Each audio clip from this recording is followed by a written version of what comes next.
Hi friends, இன்னைக்கு நம்ம TVS Jupiter 125 2024 ஓட கம்ப்ளீட் ரிவ்யூ தான் பார்க்க போறோம். ஸோ இது வந்து மற்ற 125 ஸ்கூட்டர்ஸோட எப்படி காம்படிட் பண்ண போகுது அப்படின்றது தான் கம்ப்ளீட்டாக பார்க்க போறோம். இது வந்து பார்த்தீங்கன்னா பிராண்ட் நியூ ஸ்கூட்டர். ஸோ எப்படி இருக்கு அப்படின்றத நம்ம right review plus over view எல்லாமே சேர்த்து பார்த்துருவோம். சேனலுக்கு புதுசாக என்னோட நேம் பிரவீன், நீங்கள் பார்த்துட்டு இருக்கிறது ஹார்த்ராடர்ஸ் யூடியூப் சேனல். மறக்காம சேனல் சப்ஸ்கிரைப் பண்ணி வச்சுக்கோங்க. வீடியோக்குள்ளே குயிக்காக போகலாம். ஸோ இதோட லுக்ஸ்லேருந்து ஸ்டார்ட் பண்ணிடுவோம். ஸோ லுக்ஸ் வந்து பார்த்தீங்கன்னா எப்பயுமே சப்ஜெக்டிவ் தான். பட் இதோட லுக்ஸ் எப்படி இருக்குன்னு வந்து பார்த்தீங்கன்னா கொஞ்சம் பிகர் ப்ரொஃபைலாக இருக்குது ஃப்ரண்ட் செக்ஷனில். அதே மாதிரி வந்து பார்த்தீங்கன்னா கொஞ்சம் மற்ற 125 ஸ்கூட்டர்ஸோட இதோட லுக்ஸ் வந்து பார்த்தீங்கன்னா கொஞ்சம் கிளாசிக்கலாக இருக்குது. ஸோ உங்களுக்கு எப்படி இருக்குது இந்த லுக்ஸ் அப்படின்றது கமெண்ட் செக்ஷனில் சொல்லுங்கள். So TVS Jupiter 125 build quality பற்றி பார்ப்போம். ஸோ TVS வந்து பார்த்தீங்கன்னா எப்பயுமே பில்டை வந்து காம்ப்ரமைஸ் பண்ண மாட்டாங்க. ஸோ இதுலேயுமே வந்து பார்த்தீங்கன்னா பில்டு வந்து ரொம்பவே சாலிடாக இருக்குது. பேனல்ஸுமே வந்து பார்த்தீங்கன்னா நல்லா வந்து ஸ்ட்ராங்காக தான் இருக்குது. ஸோ அதே மாதிரி வந்து பார்த்தீங்கன்னா லெஃப்ட் சைட்லேயும் வந்து பார்த்தீங்கன்னா இந்த மெட்டல் தான் கொடுத்துருக்காங்க. நமக்கு வந்து சைட் பேனலில் வந்து மெட்டலில் தான் கொடுத்துருக்காங்க. ஸோ பில்டு வந்து ஓரளவுக்கு நல்லா தான் இருக்குது. பெயிண்ட் குவாலிட்டியுமே வந்து நல்லா தான் இருக்குது. ஸோ எந்த இஷ்யூஸுமே இல்லை. ஸோ இதில் கொடுத்துருக்க லைட்டிங்ஸ் பற்றி பார்ப்போம். ஸோ ஃப்ரண்ட்டில் வந்து பார்த்தீங்கன்னா 2 DRLs கொடுத்துருக்காங்க. இது வந்து நம்ம இண்டிகேட்டரோட தான் இன்டிகிரேட் பண்ணியிருக்காங்க. அதே மாதிரி இதில் வந்து பார்த்தீங்கன்னா நமக்கு ஹாலஜன் தான் கொடுத்துருக்காங்க. ஹெட்லைட்ஸுமே வந்து பார்த்தீங்கன்னா நமக்கு LEDஸில் தான் கொடுத்துருக்காங்க. ஸோ இது நைட் டைம் விசிபிலிட்டி எப்படி இருக்குது அப்படின்றது கூடிய சீக்கிரத்தில் ஏதாச்சும் ஒரு வீடியோ நமக்கு ஆப்ஷன் கிடைச்சதுன்னா நம்ம ட்ரை பண்ணுவோம். ஸோ இதோட ரியர் செக்ஷன் பார்ப்போம் எப்படி இருக்குது அப்படின்றது. இதோட ரியர் செக்ஷன் வந்து பார்த்தீங்கன்னா நமக்கு வந்து LED கிடையாது. இது வந்து நார்மல் ஹாலஜன் தான். பட் லுக்ஸ் வந்து பார்த்தீங்கன்னா ஓரளவுக்கு நல்லாவே இருக்குது. எதுவுமே வந்து ஓவர் டர்னெல்லாம் எதுவுமே லுக்ஸில் இல்லை. ஸோ இதில் கொடுத்துருக்க சுவிட்சஸ் பற்றி பார்ப்போம். ஸோ லெஃப்ட் சைடில் வந்து பார்த்தீங்கன்னா ஒரு ஹார்ன் சுவிட்ச் கொடுத்துருக்காங்க, இண்டிகேட்டர் கொடுத்துருக்காங்க, high beam and low beam. அதே மாதிரி அதிலே வந்து பாஸ் சுவிட்சை வந்து இன்டெகிரேட் பண்ணியிருக்காங்க. ஸோ இதில் வந்து சைலண்ட் ஸ்டார்டர் ஃபியூச்சர் இருக்கிறதுனால ஸ்டார்ட் அண்ட் ஸ்டாப் வந்து ஆப்ஷன் கொடுத்துருக்காங்க. இதை வந்து நம்ம ஆன் ஆர் ஆஃப் பண்ணிக்க முடியும். ஸோ அதே மாதிரி வந்து பார்த்தீங்கன்னா நமக்கு வந்து ஹசார்ட் லைட் கொடுத்துட்டாங்க. இதில் இது வந்து பார்த்தீங்கன்னா நமக்கு ஸ்டார்டர் சுவிட்ச் கொடுத்துருக்காங்க. அதே மாதிரி வந்து நமக்கு வாய்ஸ் அசிஸ்டண்ட்டும் வந்து இதுலேருந்து யூஸ் பண்ணிக்க முடியும். இதில் கொடுத்துருக்க இன்ஸ்ட்ருமெண்ட் கன்சோல் பற்றி பார்ப்போம்.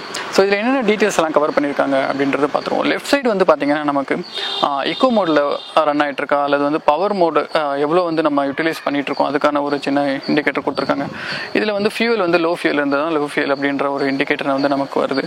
ஸோ லெஃப்ட் சைடில் வந்து பார்த்தீங்கன்னா டைம் இருக்குது. ரைட் சைடு வந்து பார்த்தீங்கன்னா நமக்கு டே அண்ட் டேட் இருக்குது. ஸோ நம்ம டாகிள் பண்ணும்போது வந்து பார்த்தீங்கன்னா ஈக்குவலாக தான் ரன் பண்ணிட்டு இருக்கோமா அப்படின்றதுக்கான ஒரு சின்ன இண்டிகேட்டர் வந்து இதில் இருக்குது. ஸோ அதே மாதிரி வந்து பார்த்தீங்கன்னா எத்தனை நிமிஷமாக நம்ம ரைட் பண்ணிகிட்ருக்கோம், அதே மாதிரி டேட்டு டைம் வந்து கான்ஸ்டண்ட்டாக வந்து பாட்டம் வந்து நமக்கு இருக்குது.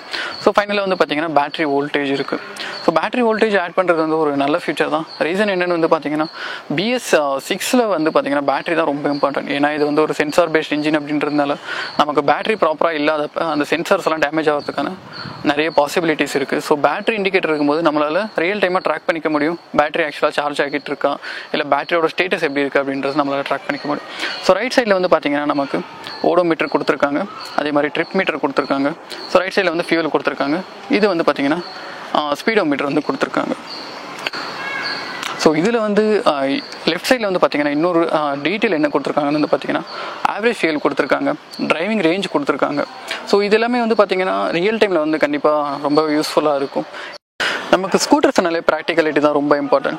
ஸோ ப்ராக்டிகலிட்டியில் வந்து பார்க்கும்போது இதில் என்ன கொடுத்துருக்காங்கன்னா ஃப்ரண்ட் சைடில் வந்து ஒரு சின்ன ஸ்டோரேஜ் கொடுத்துருக்காங்க. ஸோ அது மேலேயே வந்து பார்த்தீங்கன்னா நமக்கு USB வந்து நமக்கு சார்ஜ் பண்ணுறதுக்கான ப்ரொவிஷன் வந்து கொடுத்துருக்காங்க. ஸோ ப்ராக்டிகலிட்டின்னு வரும்போது நமக்கு ஃபியூல் டேங்க்குமே வந்து பார்த்தீங்கன்னா இந்த சைடில் கொடுத்துட்டாங்க. பார்த்தீங்கன்னா ஃப்ரண்ட்டில் ஒரு சின்ன ஹூக் கொடுத்துருக்காங்க. ஸோ அதை தாண்டி வந்து பார்த்தீங்கன்னா நமக்கு சீட்டுக்கு கீழே வந்து ஒரு சின்ன ஹூக் கொடுத்துருக்காங்க. ஸோ இதில் ஒரு சின்ன பேக் அந்த மாதிரிலாம் நம்மளால் ஹோல்ட் பண்ணிக்க முடியும். ஸோ இதோட அண்டர் சீட் ஸ்டோரேஜ் பற்றி பார்த்துருவோம். ஸோ இருக்கிற 125cc நமக்கு இதில் தான் வந்து அண்டர் சீட் ஸ்டோரேஜ் வந்து ரொம்பவே அதிகமாக கொடுத்துருக்காங்க. ஒரு மேசிவான ஒரு ஸ்டோரேஜ். ஸோ நெக்ஸ்ட்டு வந்து இதில் கொடுத்துருக்க அந்த சின்ன ஒரு பேக் ரெஸ்ட் வந்து எனக்கு உண்மையாகவே இம்ப்ரெசிவாக இருக்குது.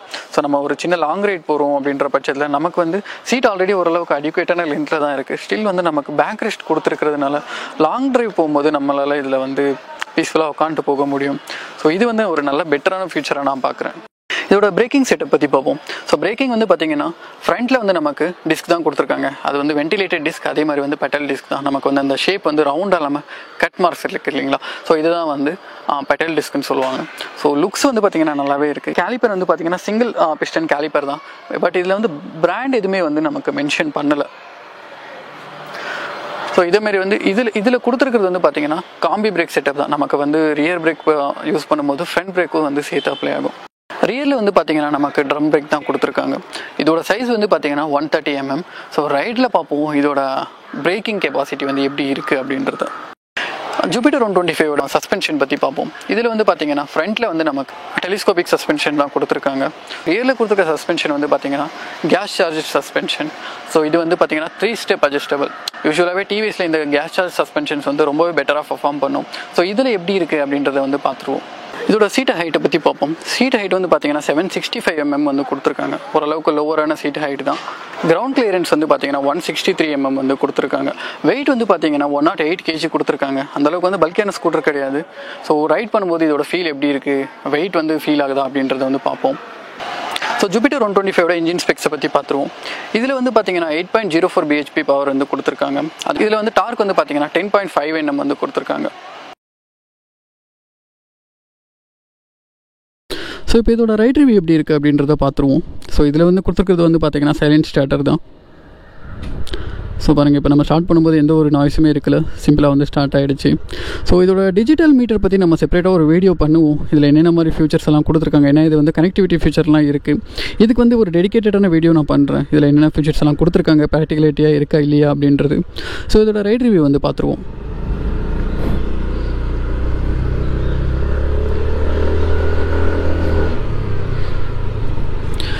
ஓகே, ஸோ இதில் இனிஷியலாக நான் நோட் பண்ணுறது என்னென்னு வந்து பார்த்தீங்கன்னா, இது வந்து ஒரு லோ எண்ட் வந்து அந்தளவுக்கு வந்து பெருசாக பர்ஃபார்ம் பண்ணலை. ஓரளவுக்கு ஒரு ஆவரேஜான ஸ்கூட்டர் தான். ஏன்னா நம்ம வந்து இந்த டிவிஎஸ்லேயே வந்து நம்ம என்டார்க் ரைட் பண்ணியிருக்கோம், அதே மாதிரி அவெனிஸ் எல்லாம் ரைட் பண்ணியிருக்கோம். ஸோ அந்த 125cc வந்து நம்ம கம்பேர் பண்ணும்போது இதில் வந்து லோ எண்ட் வந்து ஓரளவுக்கு வந்து மெதுவாக தான் வந்து ஸ்பீட் வந்து பில்ட் பண்ணுது. ஸோ இந்த ஸ்போர்ட்டியாக நமக்கு இருக்கணும், இன்ஜினில் பெப்பியாக இருக்கணும் அப்படின்றவங்க வந்து இந்த ஸ்கூட்டர் வந்து மேபி ப்ரிஃபர் பண்ணுறது வந்து பெட்டர் ஆப்ஷனாக இருக்காது.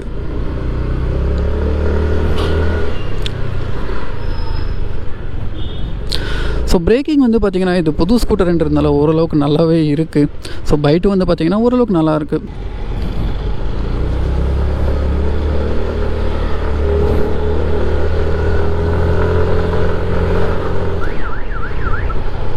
ஸோ இன்ஜினில் வந்து பார்த்திங்கன்னா எந்த ஒரு வைப்ரேஷனுமே கிடையாது, ஓரளவுக்கு ரிஃபைன்டாக தான் இருக்குது.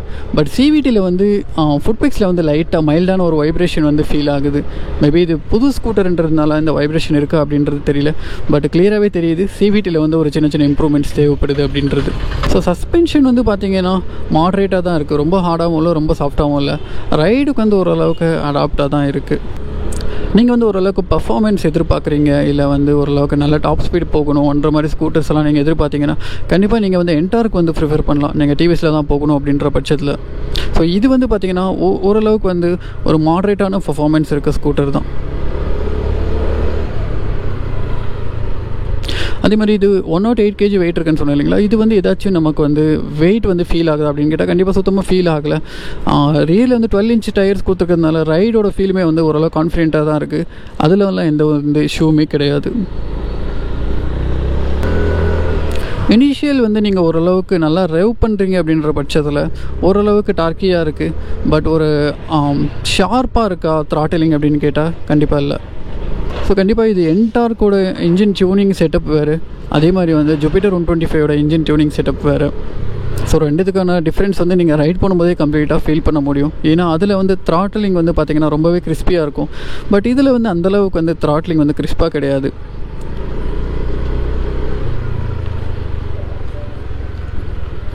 ஸோ நம்ம இப்போ ரைட் பண்ணிகிட்டு இருக்கிறது எல்லாமே பார்த்திங்கன்னா ஓரளவுக்கு ஸ்ட்ரீட்ஸ் இருக்க ஏரியா தான். ஸோ ரைடு வந்து பார்த்திங்கன்னா நல்லாவே இருக்குது. ஸோ அதே மாதிரி ஸ்ட்ரீட்ஸ்லலாம் ஓட்டும்போது உங்களுக்கு வந்து அந்தளவுக்கு எதுவும் பெருசாக உங்களால் வெயிட் ஃபீல் ஆகுதா, இல்லை வந்து உங்களுக்கு வந்து ரொம்ப ஹார்டாக இருக்கா டர்ன் பண்ணுறதுக்கு, ஹேண்ட்லிங் எல்லாமே வந்து பார்த்திங்கன்னா ஓரளவு நல்லா தான் இருக்குது. ஹேண்ட்லிங்கில் வந்து எந்த ப்ராப்ளமுமே இல்லை. இதில் இன்னொரு நல்ல ஃபீச்சர் கொடுத்துருக்காங்க. இது வந்து நம்ம சைட் ஸ்டாண்ட் வந்து போட்டு வச்சுருக்கோம் அப்படின்ற பட்சத்தில் இதில் வந்து ஒரு பீப் சவுண்ட் வருது. ஸோ உங்களுக்கு வந்து வண்டியுமே ஸ்டார்ட் ஆகாது. நம்மக்கிட்ட இருக்க இந்த வேரியண்ட் வந்து பார்த்தீங்கன்னா ஸ்மார்ட் எக்ஸ் கனெக்ட். இதோட ப்ரைஸ் வந்து பார்த்தீங்கன்னா ஆல்மோஸ்ட் வந்து 1,18,000 வருது. இது வந்து நான் ஒசூரோட ப்ரைஸ் வந்து நான் மென்ஷன் பண்ணிகிட்ருக்கேன். ஸோ இது வந்து பிளேஸ் டு பிளேஸ் வந்து கண்டிப்பாக சேஞ்ச் ஆகும். ஸோ இது வந்து ஃபைபர் பில்டு தான் அப்படின்றதுனால ஏதாச்சும் ரேட்லிங் நாய்ஸ் அந்த மாதிரிலாம் இருக்கான்னு கேட்டால் கண்டிப்பாக ரேட்லிங் நாய்ஸ் இந்த மாதிரிலாம் எதுவுமே இல்லை. பில்லு வந்து உண்மையாகவே வந்து காம்ப்ரமைஸ் பண்ணலை. டிவிஎஸ் வந்து பில்லில் வந்து நல்லாவே பண்ணியிருக்காங்க. ஸோ ஸோ இதில் வந்து பார்த்திங்கன்னா கிக்கர் ரிமூவ் பண்ணிட்டாங்க. ஸோ இந்த மாதிரி ஸ்கூட்டர்ஸில் வந்து ஏன் கிக்கர் ரிமூவ் பண்ணுறாங்கன்னா அதுக்கான ரீசன்ஸும் இருக்குது. இது வந்து கம்ப்ளீட்டாகவே சென்சார் பேஸ்ட் இன்ஜின்ஸ். நீங்கள் வந்து கிக்கரில் ஸ்டார்ட் பண்ணி ஓட்டும்போது கம்ப்ளீட்டாக வந்து பார்த்திங்கன்னா உங்களுக்கு எல்லா சென்சாருமே வந்து நாளடைவில் வந்து ஃபெயிலியர் ஆக ஆரம்பிச்சிடும். அதே மாதிரி சைலண்ட் ஸ்டார்டர் இருக்கிற ஸ்கூட்டர்ஸில் வந்து கண்டிப்பாக வந்து ECM வந்து ரொம்பவே சீக்கிரத்தில் போயிடும். ஸோ அதனால தான் கம்பெனிஸ் வந்து கிக்கர்ஸை வந்து ரிமூவ் பண்ணுறாங்க. அதே இதில் வந்து பேட்டரி பர்சன்டேஜ் வந்து ஆட் பண்ணியிருக்காங்க. ஸோ பேட்டரி வந்து எப்பயுமே ட்ராக்கிங்லேயே வச்சுக்கோங்க. ஸோ பேட்டரி வந்து ஏதாச்சும் கம்மியாக இருக்குன்னா உடனே ரீப்ளேஸ் பண்ணிவிடுங்க. ஏன்னா ECM ஃபெயிலியர்ஸ் வந்து அவாய்ட் பண்ண முடியும். ஸோ இதுதான் நம்ம ஜூபிட்டர் 125 கம்ப்ளீட் ரிவ்யூ. பிடிச்சிருந்ததுன்னா வீடியோ லைக் பண்ணுங்கள். தேங்க்யூ.